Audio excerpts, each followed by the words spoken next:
Class में आपको क्या क्या चीजें पढ़ा। अच्छा एक रिवीजन देखता हूं। देखो L dash equal to L 1 plus alpha delta T, ये पढ़ा आपने कि टेम्परेचर बढ़ेगा तो लेंथ बढ़ेगी। A dash equal to A 1 plus beta delta T,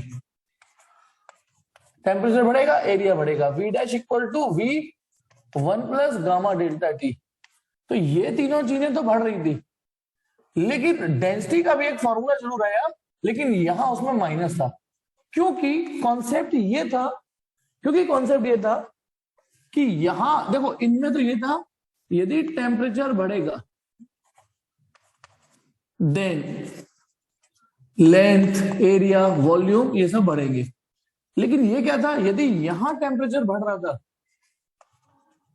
ठीक है ना, देन डेंसिटी गिरती है। ये तो था रिवीजन, मैं पढ़ा चुका हूं, इस पे एक सवाल भी कर लिया है हमने।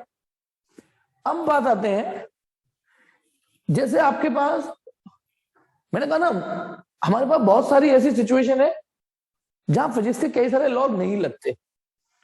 जैसे हुक्स लॉ है, कोई भगवान थोड़ी नहीं है, उन्होंने कहा कि मोस्ट ऑफ द मटेरियल मेरी बात मान रहे हैं और एक लिमिट तक ही हुक्स लॉ लगता है।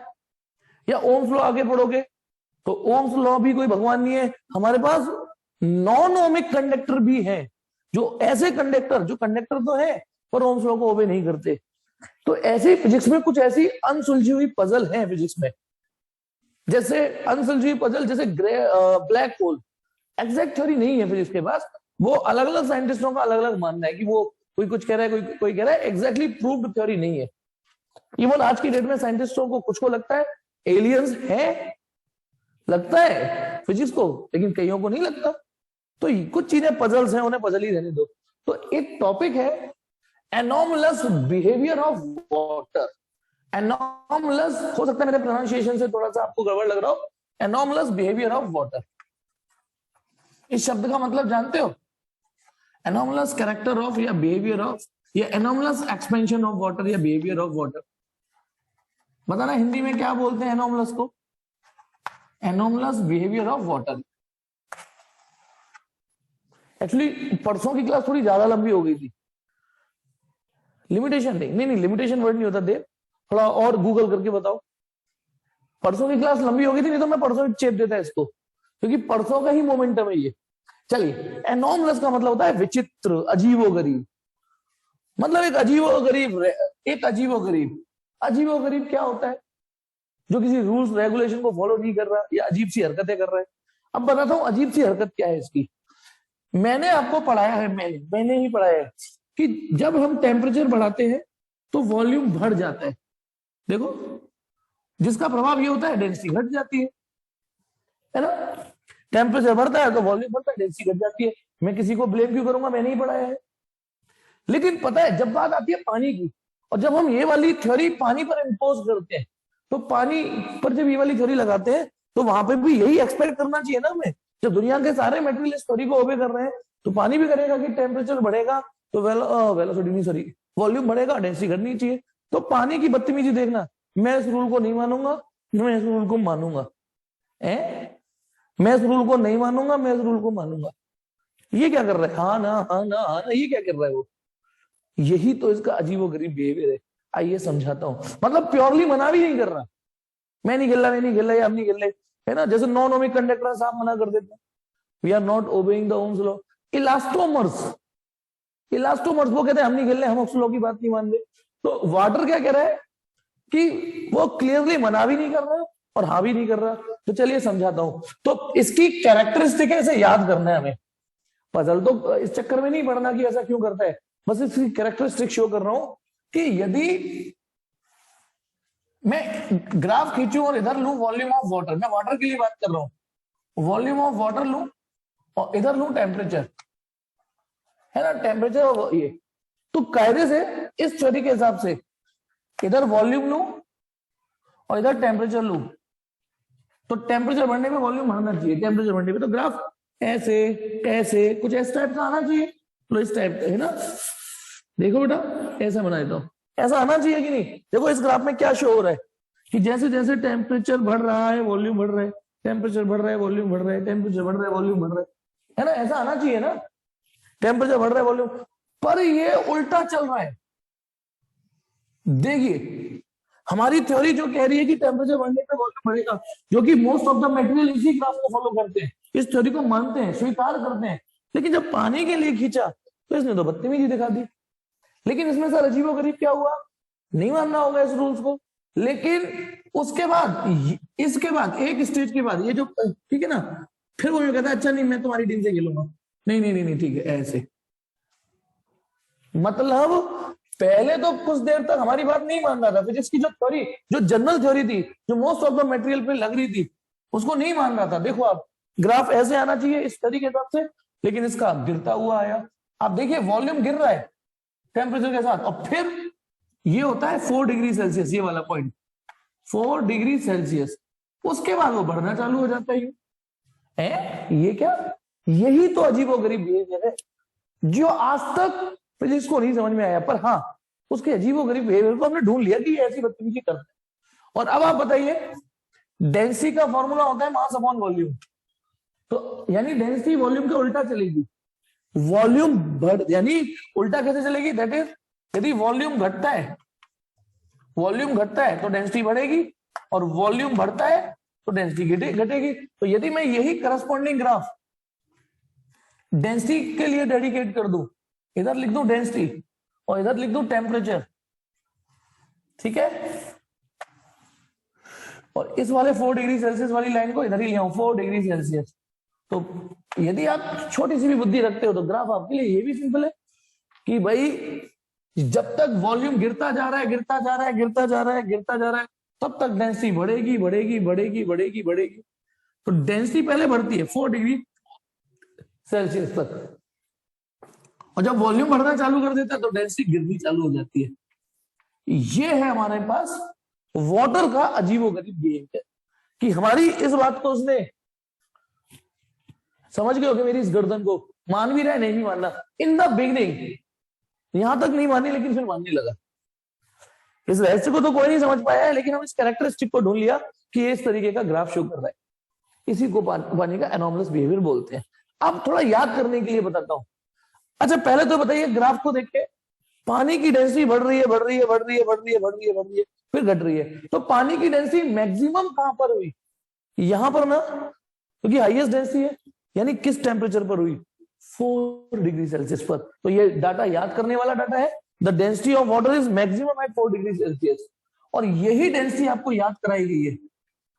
यदि इस डेंसिटी को निकालो, ये है क्या डेंसिटी, हाईएस्ट डेंसिटी, यही है 1000 किलोग्राम पर मीटर क्यूब, यानी पानी की डेंसिटी 4 डिग्री सेल्सियस पर हाईएस्ट होती है।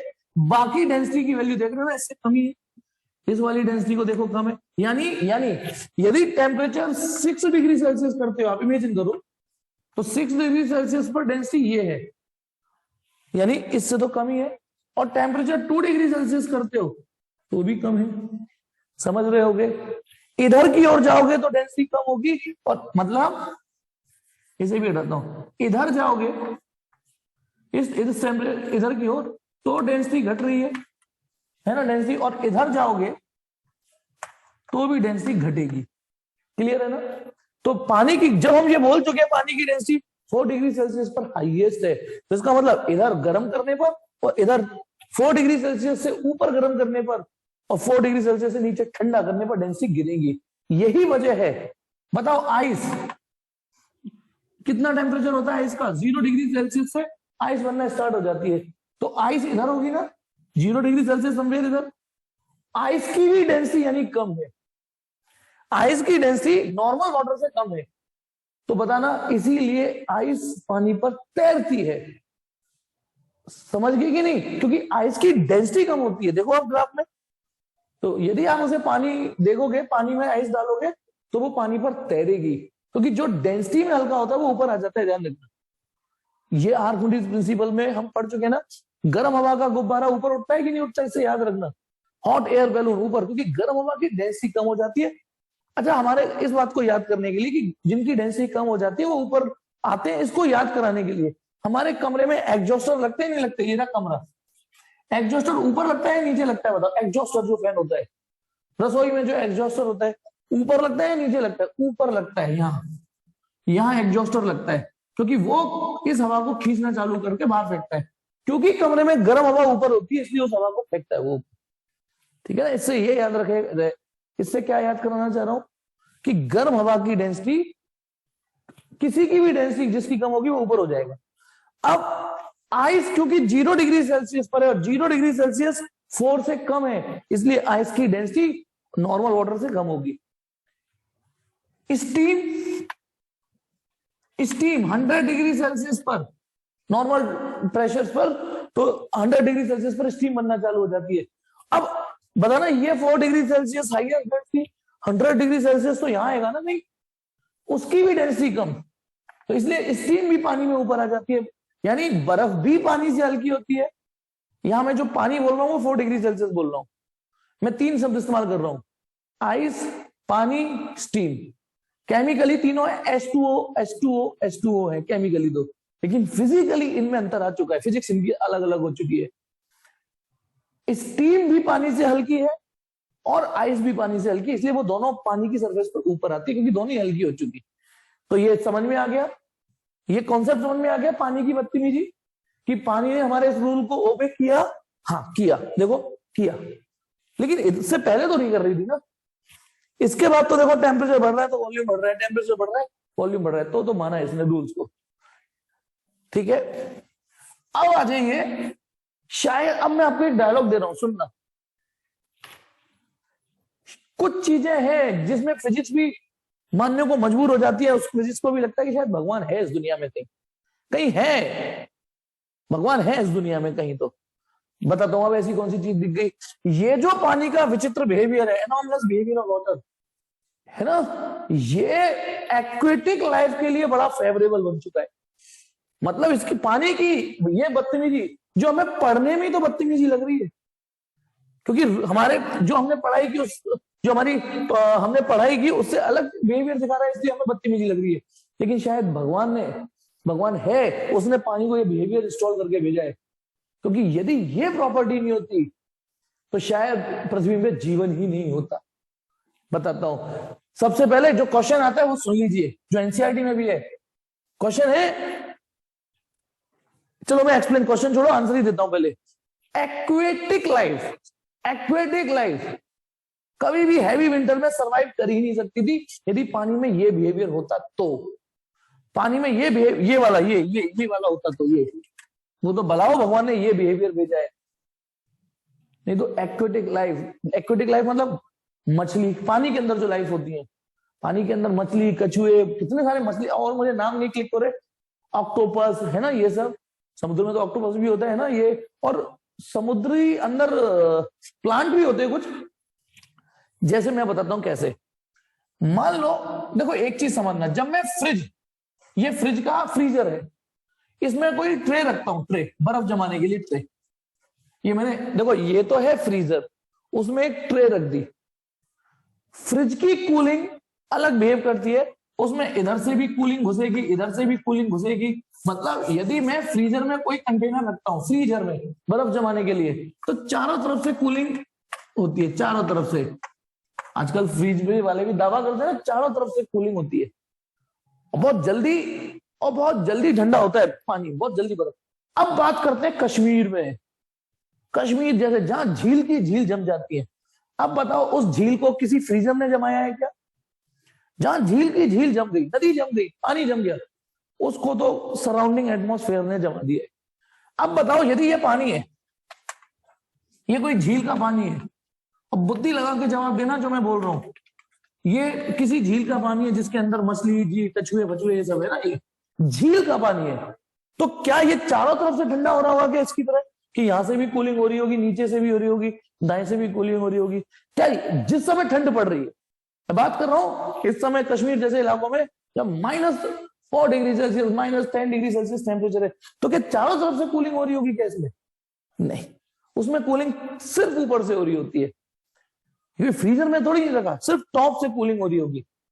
पहले ये बात समझ में आई, कि जो नदी, झील ये सब होती है, वो टॉप से कूलिंग होती है, टॉप से। अरे नीचे तो जमीन है, नीचे से कौन ठंडा कर रहा है? ठंडा तो एटमॉस्फेयर हुआ है ना, सराउंडिंग। तो सराउंडिंग इसको ठंडा करेगी। अब सुनिए धीमे धीमे, तो इसका मतलब पहले ये लेयर ठंडी होगी, उसके थोड़ा बहुत इम्पैक्ट जो भी हो जाएगी, फिर ये ठंडी होगी, फिर ये ठंडी होगी, है ना। यानी ऊपर से लेयरें ठंडी होनी चालू होंगी। अब सुनना, धीमे धीमे धीमे धीमे सुनना, आप मुझसे कहोगे तो मैं दोबारा भी बता दूंगा, बताना। यानी कूलिंग ऊपर से स्टार्ट हो रही है। इमेजिन करो ये 4 डिग्री सेल्सियस वाटर है, पूरा 4 पूरा। अब टेम्परेचर ठंड पड़ने लगी, ये 3 हो गया, ये 2 हो गया, ये 1। सबसे पहले ये बर्फ जमना स्टार्ट होगी, पता ना, ऊपर की लेयर बर्फ जमना स्टार्ट होगी, नीचे की लेयर पहले। पहले किसको मौका मिलेगा बर्फ बनने का? मतलब टेम्परेचर इतना कम हो चुका है कश्मीर में कि वो पानी को जमा रहा है। तो ओबियसली बिल्कुल ठीक कहा सोहानी कि पहले ऊपर की कुछ लेयर है पानी जम जाएंगी। अब सुनना, मान लो इतना पानी बर्फ बन गया है, जिसपे मैंने शेड कर दिया, इतना पानी, यानी इतने पानी का टेम्परेचर 0 डिग्री सेल्सियस हो चुका है ना। अभी नीचे का 4 डिग्री सेल्सियस है, ऊपर का 0। भला हो, अभी मैंने बोला ना आइस भी पानी में तैरती है। थैंक गॉड, भगवान ने ये प्रॉपर्टी इंस्टॉल की है कि बर्फ पानी से हल्की होती है, नहीं तो ये बर्फ नीचे आ जाती जम के। वो तो अच्छा है ये ऊपर तैर रही है। तो केवल ऊपर की लेयरें ही जमा हो पाती हैं। थोड़ा और थे, यदि बहुत भयंकर ठंड पड़ रही होगी तो एक आध लेयर और जम जाएगी, एक आध लेयर और जम जाएगी, बस। नीचे की पानी की लेयर है, बर्फ नहीं बन पाती है। अंदर जो मछली कछुए वो सर्वाइव कर जाते हैं, वो यानी 4 डिग्री सेल्सियस पानी में सर्वाइव कर पाते हैं। इसको थोड़ा और समझाता हूं। इमेजिन करो पानी में ये प्रॉपर्टी नहीं होती, ये नहीं होती, सिर्फ यही होती। इमेजिन करो, सुनना, यानी जैसे जैसे टेम्परेचर बढ़ता उसका वॉल्यूम बढ़ता। अच्छा, वॉल्यूम बढ़ता तो फिर क्या होता? डेंसिटी पे क्या फर्क आता? उसकी डेंसिटी गिरती। फिर उसकी डेंसिटी गिरती ना, तो मुझे ये बताइए, यदि ये वाली प्रॉपर्टी यदि होती तो डेंसिटी 4 डिग्री सेल्सियस की ज्यादा होती या डेंसिटी 0 डिग्री सेल्सियस पानी की ज्यादा होती? बताइए, ग्रेटर किस पे होती? ग्रेटर कौन सा वाला होता? ग्रेटर कौन सा होता यदि ये प्रॉपर्टी भगवान ने इंस्टॉल की होती तो? जी हाँ सुहानी, और बोलो बेटा। देव दोबारा सोच। तुषार ठीक, कुलदीप बिल्कुल ठीक। दोबारा सोचो बेटा देव, किस पानी की? हाँ हर्ष, सबने ठीक दिया। इसकी डेंसिटी ज्यादा होती। विधि ठीक, हर्ष ठीक। इसी की डेंसिटी ज्यादा होती। अरे जब सबसे कम वॉल्यूम इसका है बेटा, तो सबसे ज्यादा डेंसिटी कम टेम्परेचर पे होती। तो पता है क्या होता? सब लोग सुनना, बर्फ जमना स्टार्ट होती, ये भारी हो जाती, ये नीचे गिर जाती। फिर ऊपर वाले पानी की बर्फ जमती, वो भारी हो जाती, नीचे गिरती। फिर ऊपर वाले पानी की बर्फ जमती, धीमे धीमे ऐसे करके पूरी झील बर्फ बन चुकी होती। क्योंकि ऊपर बर्फ जम रही है, वो नीचे गिर रही है। ऊपर पानी आएगा, फिर वो बर्फ जम रही है, वो नीचे गिर जाती है। ऐसे करते करते पूरा का पूरा पानी फ्रीज हो जाता। अब बताना फिर अंदर लाइफ कैसे जीवित रहेगी बोलो? और जब एक्वेटिक लाइफ नहीं सरवाइव करेगी तो जीवन पे, अर्थ पे जीवन खत्म होना चालू हो जाता। क्योंकि हर चीज, कहते हैं ना, इकोसिस्टम बना हुआ है हमारे उसमें। आप कभी टाइटल पढ़ना, यदि इस धरती पर से सारी मधुमक्खियां खत्म हो जाएंगी, ये तो मैंने इसको बोला, यदि धरती पर से ना मधुमक्खी बी, धरती पे से सारी मधुमक्खी खत्म हो जाए, तो आपको क्या लग रहा है? इस धरती पर से जीवन खत्म हो जाएगा, इकोसिस्टम डिस्टर्ब होने लग जाएगा। मैं इस चीज पर डिटेल में नहीं जा रहा हूं। फिलहाल ये बताइए, ये समझ में आया कि नहीं कि भगवान ने यदि ऐसा वेव इंस्टॉल करके भेजा होता पानी में, तो ये बदतमीजी हो जाती कि नहीं हो जाती? कि बर्फ भारी होती, जमती जाती, नीचे गिरता जाता, बर्फ जमती जाती, और एक स्टेज ऐसी आती, पूरा का पूरा नदी झील जम जाती। और थोड़ा सा, यानी थैंक गॉड भगवान ने ये प्रॉपर्टी दी है। इसलिए क्या होता है, केवल ऊपर की कुछ लेयरें जम पाती है ना, नीचे तो पानी ही रहता है। इसीलिए कभी भी झील में, आपने मूवी में, हॉलीवुड बॉलीवुड मूवी में देखा हो, है ना, कभी देखा हो, तो कभी कभी कच्ची कच्ची बर्फ रहती है ऊपर, जब उसे तोड़ते हैं तो नीचे पानी होता है। कभी मूवी में देखा हो, बर्फ जम तो जाती है लेकिन उसे तोड़ते हैं तो नीचे तो पानी ही होता है ना, वो जम नहीं पा रहा। रीजन समझ में आया? और एक और आपको बता दूं, बर्फ ना इंसुलेटर होती है। एक बार बर्फ जम गई ना, ठीक है ना, बर्फ ऐसे समझ लो बीवी बन जाती, बीवी। अब किसी और पति को ना किसी और लड़की को देखने नहीं देगी, वो लेयर हो जाती है इंसुलेशन, बाहर की कूलिंग अंदर घुसने और नहीं देती। बाहर की कूलिंग अंदर और नहीं जाने देती। बर्फ इंसुलेटर भी होती है हीट की, खुद भले ही ठंडी होती है, खुद भले ही ठंडी होती है, लेकिन हीट का इंसुलेटर होती है, हीट नहीं वो, ठीक है ना। तो फिर तो ये थी कहानी कि कैसे भगवान ने ये प्रॉपर्टी देके, ये क्वेश्चन ना इंपॉर्टेंट भी है। तो मेरी तरफ से एक्वेटिक लाइफ ये जो बच रही थी ये बच रहा है। अब एक और सवाल पे हाथ साफ कर लेते हैं, फिर हम नेक्स्ट क्लास में बात करेंगे, ठीक है ना। अब क्योंकि मेरे पास समय बच रहा है तो एक दो न्यूमेरिकल शीट के एनसीईआरटी के मोमेंटम बना के छोड़ रहा हूं।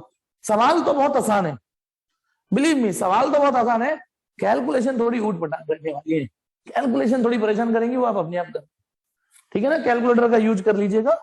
तो मैं कुछ सवाल ले रहा हूं, जितने हो जाए उतने, ठीक है। तो क्वेश्चन नंबर ले रहा हूं मैं पहले 11.7, एक्सरसाइज का 11.7, एक्सरसाइज का 11.7 क्या कह रहा है बेटा, वो एक लार्ज स्टील व्हील है, is to be fitted onto a shaft of the same material at 27 degrees Celsius. The outer diameter of the shaft is 8.7 centimeter and the diameter of the hole, है ना। आप ऐसे समझिए, एक minute मैं question को समझाने की कोशिश करता हूं। एक मिनट, चलो ऐसे ही समझ लो, ठीक है। मैं यहां फिगर से समझाता हूं जितना। एक हमारे पास साफ्ट है, जो लोग साफ्ट नहीं समझे कुछ मत समझो, रॉड है बस स्टील की रॉड है, ठीक है ना। स्टील की, कुछ दिख जा मुझे भगवान, चलो कुछ नहीं है ना, स्टील की रॉड है। अब ये तो स्टील की रॉड हो गई, इस पर एक व्हील स्लिप कराना है, जैसे है ना व्हील, तो एक व्हील और दिया हुआ है, व्हील ऐसे, लेकिन अभी समझना, व्हील ऐसे,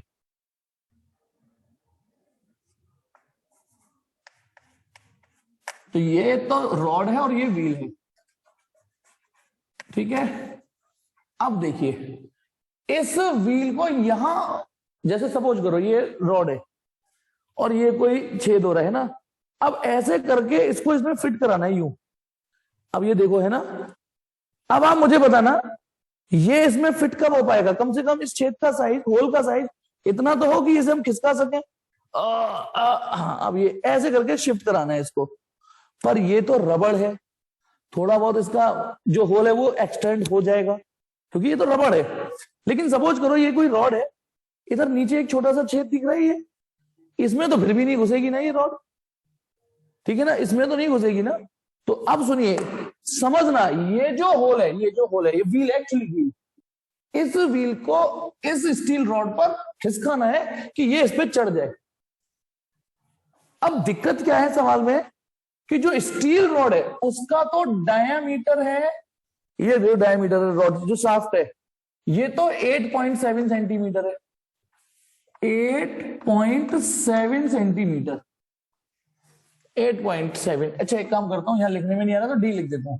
इस डी की वैल्यू, ठीक है, इस डी की वैल्यू 8.7 सेंटीमीटर है जो शाफ्ट है, लेकिन diameter of the central hole in the wheel is, ये जो है, पर दिक्कत ये जो है, ये जो होल है इसको डी डैश बोल देता हूं, है ना, वो 8.69 सेंटीमीटर है। अब आप एक चीज समझना, ये रबड़ है, ये एक रॉड है, यही थोड़ा मुश्किल से जा रही है, थोड़ा मुश्किल से जा रही है, पर रबड़ थी तो थोड़ा एडजस्ट कर लिया अपने आप को, है ना। लेकिन ये तो स्टील है, इसकी लेंथ है 8.7 सेंटीमीटर और छेद है 8.69 सेंटीमीटर का, अंतर बहुत मामूली है, लेकिन फिर भी ये व्हील इसके ऊपर स्लिप तो कर नहीं पाएगा, नहीं कर पाएगा, स्टील है, नहीं मानेगा वो 1 इंची भी नहीं, कहते ना मैं 1 इंची जमीन, वो दुर्योधन ने कहा था सुई की नोक के बराबर जमीन नहीं दूंगा, तो वही चीज हो रही है, ये नहीं खिसकने देगा। इतना समझ में आ गया। अच्छा, इस समय जो टेम्परेचर है इसका और इसका वो 27 डिग्री सेल्सियस है, इन दोनों का, इस व्हील का भी और इस शाफ्ट का भी, और स्टील का हमको अल्फा दे रखा है, अल्फा क्योंकि दोनों ही स्टील है तो अल्फा दे रखा है 1.2 × 10⁻⁻⁵, पर केल्विन। डन करें? चलिए अब बताइए आपको, यदि आप फिजिक्स बताइए, यदि ये व्हील इस पर एडजस्ट करना है, इंस्टॉल करना है, तो कैसे कर सकते हो? दो तरीके हैं। अब आपको दो कहां से? या तो इसको गर्म करो, इसको गर्म करने से क्या होगा, ये फैलने लग जाएगा, फैलने लग जाएगा, थोड़ा बहुत तो फैल ही जाएगा, उसको इस पे खिसका दो, क्योंकि गुंजाइश 8.7 है, 8.69 है, इसको थोड़ा गर्म कर लो, या फिर इसको ठंडा कर लो। क्योंकि ये बात भी तो सोचो, गर्म करने पे कोई चीज फैलती है तो ठंडा करने पे सिकुड़ेगी, तो सवाल ने इसे ठंडा करना चालू किया इस पर ड्राई आइस रख के। ड्राई आइस काफी ठंडी होती है बेटा, बहुत ठंडी होती है ना, इस पे ड्राई आइस रख के ठंडा करना चालू किया इसे, तो ये सिकुड़ने लगा। तो वो ये कह रहा है कि इसका टेम्परेचर अभी तो 27 है, फिर हम इसे ठंडा करेंगे 26, 25, कितना टेम्परेचर ठंडा कर दें T2, जिससे कि ये इस पे स्लिप हो जाए। सवाल समझ में आ गया कि नहीं, कि इसे कितना टेम्परेचर पे तक ठंडा करें कि ये इसमें स्लिप हो जाए। और पता है क्या करते हैं, इसे ठंडा करके इसे स्लिप करवा लेते हैं, है ना, और फिर क्या करते हैं, फिर इसे नॉर्मल टेम्परेचर पर आने देते हैं। और जब ये नॉर्मल टेम्परेचर पर आएगा तो फैलेगा, तो इतना टाइट हो जाएगा, इतना टाइट कि फिर व्हील आगे जरा भी नहीं खिसकेगा, बड़ा टाइट हो जाता है फिर। मेरी बात समझना, ये 27 पर है, इसे ठंडा कर लोगे, नेक इसका ये जो डायमीटर सिकुड़ जाएगा, डायमीटर सिकुड़ जाएगा ना, और डायमीटर सिकुड़ेगा, वो स्लिप हो जाएगा, ठीक है। उसके बाद नॉर्मल टेम्परेचर पर आएगा तो डायमीटर वापस फैलेगा कि नहीं, कर देगा टाइट, फिर क्या व्हील एकदम टाइटली इंस्टॉल हो गया उस पर। अब बताइए सवाल समझ में आया है या नहीं आया, जल्दी बोलो, 10 मिनट बचे मीटिंग में, एटलीस्ट 2 सवाल तो करा लूं मैं इस टाइम में। सवाल समझ में आया या नहीं आया? आया, तुषार को, हर्ष को ये आ गया। तो देखिए यदि समझ में आ गया, सॉल्यूशन आसान है। अब क्योंकि हमको इसकी लेंथ एडजस्ट करनी है, तो हमारा एक फॉर्मूला था L dash equal to L1 plus alpha delta T.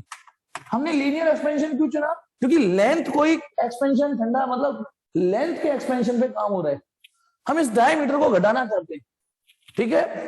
अब L डैश है तो इसका मतलब ये नहीं कि L डैश भी काम होगा। बेटा टेम्परेचर का क्या बताऊं मैं देव, टेम्परेचर में क्या बताऊं, 27 डिग्री सेल्सियस पर ये स्टेटस है दोनों का, ये 8.69 का डायमीटर है, होल का डायमीटर, और 27 डिग्री सेल्सियस पर इसका डायमीटर 8.7 है, तो ये इस पर इंस्टॉल तो होगा नहीं, घुसेगा तो है नहीं। तो सवाल ये कर रहा है कि हम T2 क्या कर दें कि ये उसमें घुस जाए, कितना ठंडा करें, इसे कितना ठंडा करें। अब फिजिक्स में अंदाजा तो नहीं चलता ना, क्योंकि मैंने आपको ये तो फील आ गया कि इसे ठंडा करने पर ये स्लिप हो जाएगा, ये फील आया कि नहीं आया कि इसे ठंडा करेंगे तो पॉसिबिलिटी बन रही है कि इसमें इंस्टॉल हो जाएगा, बोलो बोलो, कि इसे ठंडा करें तो ये इसमें इंस्टॉल होने की पॉसिबिलिटी बन रही है। अब फिजिक्स में तुक्का तो चलता नहीं है, तो उसने बोला कितने टेम्परेचर तक करे ठंडा, तो ये क्वेश्चन पूछ लिया उसने T2। अब बताइए मेरा फॉर्मूला ये है, तो जरूरी है लेंथ है तो आप इसको तो कंजर बना मत बनाना, लेंथ है तो इसको ऐसे यूज कर लो, D dash equal to D1 plus alpha delta T. पल्ले पड़ा या नहीं ये बताओ सवाल, अब आप कर भी जाओगे इस सवाल को, ठीक है, कि L डैश की बजाय D डैश एडजस्ट कर दो हमें डायमीटर को। अब D डैश इसे, अब बताओ D डैश क्या रखोगे, अच्छा ये बताओ D डैश क्या रखोगे, मैं तब मानूंगा ना, D डैश क्या रखोगे, यदि सवाल समझ में आ गया तो D डैश क्या रखना है हमको, हमको इसके डायमीटर जो कि फिलहाल 8.7 है, इसे ठंडा करके तब तक ठंडा करना है, हाँ बिल्कुल देव ठीक, जब तक ये ही 8.7 से 8.69 ना हो जाए, ठीक है। और ये कितनी थी 8.7, 1 plus alpha delta T, alpha दे रखा है, सुनो अल्फा दे रखा है, इसको मैं ये मान सकता हूं कि आप सॉल्व कर लोगे, तो सॉल्व करके डेल्टा टी आ जाएगा, थोड़ा कैलकुलेटर यूज तो करना पड़ेगा, आपका डेल्टा टी आ जाएगा। और जब डेल्टा टी आ जाएगा तो इसको लिख लेना T2 minus T1 equal to, मान लो मैं इसका नाम ले लेता हूं कि डेल्टा टी आया आपका, कुछ आया फलाना, क्या आंसर आया फलाना, कुछ तो आएगा फलाना, तो T2 minus T1 equal to फलाना, आपको तो T2 को T1 उधर ले जाना, तो फलाना प्लस T1, T1 कितना है 27 डिग्री सेल्सियस, तो यानी ये जो टेम्परेचर निकलेगा, एक मिनट, हाँ फलाने में T1 जोड़ देना तो ठिकाना आ जाएगा, है ना, फलाना प्लस T1 इक्वल टू ठिकाना। जल्दी बोलो समझ में आ गया सॉल्यूशन, घर पे करना, अब मैं यहां कैलकुलेशन कराने के लिए नहीं हूं, अब ठीक है, चलिए अब आ जाते हैं एक और क्वेश्चन का। टाइम है हमारे पास 11.8। स्क्रीनशॉट ले लेना चाहो तो स्क्रीनशॉट ले लो। ले लिया? अब अगला करते हैं। जब घर की, अब ब्रुश मिल गया मुझे बाई चांस। ये देखते हैं कुछ मिट रहा है ढंग से। जो मजा कपड़े में है वो एक्चुअली मैं बचपन में ना रामू काका का काम करता था। हाँ भैया नहीं करके ये रामू काका। ओ ये तो बहुत निकल रहा है। ठीक, अच्छा इसमें मजा भी है। मैं बहुत दिन से, ये बताइए छाया और उर्वशी और विधि ये लोग नए हैं, इन्होंने, इनके लिए मैं कर देता हूँ नहीं, बाकियों के लिए तो पहले भी कर चुका हूँ। मैं बढ़िया पढ़ा लेता हूँ ना, तो मैं बीच बीच में ना ये कर देता हूँ, ताकि आप भी कह सको यार हमारा मास्टर ऐसा पढ़ाता है, धुआं कर देता है नहीं? अब आप कह सकते हो ना कि हमारा मास्टर धुआं कर देता है पढ़ाते वक्त। एक्चुअली ये लोग नए हैं तो इनके लिए स्पेशल, बाकी तो पहले मेरा कई बार धुआं देख चुके हैं। ठीक है, चलो 11.8 11.8। ओके, कुलदीप क्या कह रहा है? नहीं, क्या कह रहा है? नहीं। 11.8 क्वेश्चन है। A hole is drilled in a copper sheet. एक कॉपर शीट है, ठीक है, ये कॉपर शीट है। अब इसमें ना होल ड्रिल करना है हमको, तो ये था होल, ड्रिल कर दिया। ठीक है, होल ड्रिल कर दिया इसमें। तो इस का जो डायमीटर है वो 4.24 है। ये जो डायमीटर है डी वो है 4.24 सेंटीमीटर। और इस समय जो टेम्परेचर है वो 27 डिग्री सेल्सियस है। एक कॉपर शीट, उसमें होल कर दिया। ठीक है, कॉपर का हमको अल्फा दे रखा है। अच्छा ये सवाल से पहले मीटिंग जाएगी तो थोड़ी देर के लिए आ जाना बेटा, यदि सवाल से पहले चली जाती है तो यही कराऊंगा सवाल, टेंशन मत लो, इसे तो पूरा करें। इसका अल्फा दे रखा है हमको 1.7 इंटू 10⁻⁻5 केल्विन इनवर्स। आप देख सकते हो, मैं पिछली बार तो नहीं दिखा पाया, अल्फा की वैल्यू कितनी मामूली सी आ रही है। बोला था ना मैंने अल्फा बीटा, और पिछले बार गामा बताया था। ये बड़ी मामूली वैल्यू आती है, अल्फा तक को झेलते हैं। अल्फा स्क्वायर वगैरह होता है तो इग्नोर ही मारते हैं मैंने। अब क्या कह रहा है वो, अब इस को हम, ये तो 27 डिग्री सेल्सियस टेम्परेचर है, 27 डिग्री सेल्सियस पर इसके हालात ऐसे है। अब वो ये कह रहा है कि हम इस शीट को गर्म करेंगे, इस शीट को गर्म करेंगे और 227 डिग्री सेल्सियस तक ले जाएंगे। अब ध्यान रखना, शीट गर्म कर रहे हैं, शीट फैलेगी। तो शीट जब फैलेगी तो एरियल एक्सपेंशन हो रहा है ना, एरियल एक्सपेंशन। तो ये होल भी का एरिया भर जाएगा कि नहीं, सोचो, ये चीज सोचिए, एक चीज सोचिए, ये शीट थी, उसमें होल कर दिया और इस शीट को फिर गर्म करने लगे और 227 डिग्री सेल्सियस तक गर्म किया है। तो ये T1 ले लेते हैं, ये T2 ले लेते हैं, 227 डिग्री सेल्सियस तक। तो होल तो गर्म, होल भी, उसका एरिया भी लिटिल बिट बढ़ जाएगा। तो इसमें एरिया बढ़ा, पूछा क्या है इसमें, लेकिन what is the change in the diameter of the hole. ये जो नया डायमीटर बन जाएगा डी डैश, ये निकालना है। सवाल समझ में आया कि नहीं? अगली मीटिंग ले लो। हाँ, तो कहानी कहां तक आ गई? तो वो ये कह रहा है एक प्लेट जिसमें होल ड्रिल किया, ड्रिल का डायमीटर 4.24 सेंटीमीटर था, अल्फा इतना था, फिर इस शीट को ही टेम्परेचर बढ़ा दिया। तो कहते हैं गेहूं के साथ घुन भी पिसता है, तो जब एरिया बड़ा होगा तो ये छोटा थोड़ी नहीं हो जाएगा। तो अगर इसे यूनिफॉर्म हीट करेंगे तो एक्सपेंड अंदर की तरफ। अच्छा आप खुद सोच के देखो, एक्सपेंड अंदर की तरफ होगी, कैसे होगी? मेटल फैलेगा ना, मेटल, मेटल फैलेगा ना। हर्ट्ज का क्वेश्चन है तो ये सिकुड़ेगा सर। ओ शिट, अब मैं अभी इस पे मूड नहीं मार रहा है ना, बाद में मारेंगे। ठीक है, आप, अच्छा एक मिनट, एक रबड़ लेना, एक रबड़ लेना है ना, रबड़ में हल्का सा गुब्बारा लेना, गुब्बारे को फोड़ लेना, उसकी शीट ले लेना, उसमें एक छेद करना। अब शीट को फैलाना तो क्या होता है, शीट को ताकत से फैलाना, शीट का एरिया, तो उस होल का एरिया बढ़ता है घटता है? सेम वही इंपैक्ट लगाइए। यदि मैं एक गुब्बारा लूं, है ना, उसमें हल्का सा छेद कर दूं, हाँ तो वही चीज उसमें होगी, है ना, वही चीज कि जब बढ़ता है यूनिफॉर्मली, यूनिफॉर्मली, तो वो अब कह रहा है वो डी डैश निकालो। अब क्या करेंगे इसमें, अब पिछले सवाल में भी डायमीटर बढ़ा था, इसमें भी डायमीटर, लेकिन ये धीमे धीमे प्रैक्टिस से आएगा समझ में। इसमें डायमीटर खुद की वजह से नहीं बढ़ा है, साला ये एरिया बढ़ गया, इस चक्कर में डायमीटर बढ़ गया है। बढ़ा तो एरिया है, इस शीट ने अपना एरिया चौड़ा लिया, इसने फैला लिया। अब सुनो, तो इसमें फॉर्मूला पता है क्या लगेगा, A dash equal to A one plus beta delta T. A dash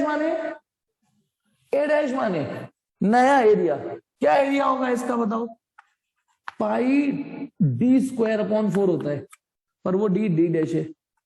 इसका एरिया कितना होगा, पाई डी स्क्वायर अपॉन 4 1 प्लस, अब बीटा तो है नहीं, दिया तो एल्फा है, तो आपको पता है ना बीटा इक्वल टू 2 एल्फा होता है, एल्फा बीटा गामा में रिलेशन जो पढ़े थे आपने, तो बीटा इक्वल टू 2 एल्फा, 17 दूनी 34 3.4 10 टू दी पावर -5 और केल्विन। ठीक, तो बीटा भी आपको दे रखा है, और डेल्टा टी कितना हुआ बताओ 200, तो बीटा की वैल्यू है 3.4 इंटू 10 टू दी पावर -5 और डेल्टा टी है 200। और ध्यान रखना डेल्टा टी सेल्सियस केल्विन एक ही बात होती है डेल्टा टी में, ठीक, बल्कि सर ये तो केल्विन में दे रखा है, तो वो 200 केल्विन मान लो, कोई नहीं भाई। हमारा डेल्टा टी कितना हुआ, 227 में से 27 डिग्री सेल्सियस गए तो 200 डिग्री सेल्सियस हुआ, हम तो 200 केल्विन भी लिख सकते हैं, इसको पढ़ा चुका हूं मैं पहले। तो अब बताइए, पाई से पाई कट गया, 4 से 4 कट गया, D dash square equal to D square 1 plus, इसे सॉल्व कर लेना, 34 दूनी 68 6.8 10 टू दी पावर -3, फिर इसको अंडर रूट में सॉल्व कर लेगा। ऐसे बेटा अगले क्वेश्चन करना है इसके, है ना, अगले होमवर्क देता हूं, तो थोड़ा आपको और अगले क्वेश्चन बताता हूँ कौन से और कर सकते हो आप, थोड़ी अपनी हिम्मत लगाओगे तो बटोरोगे। 9वां कर सकते हो, 10वां कर सकते हो, 11वां मैं करा चुका हूं, ठीक है।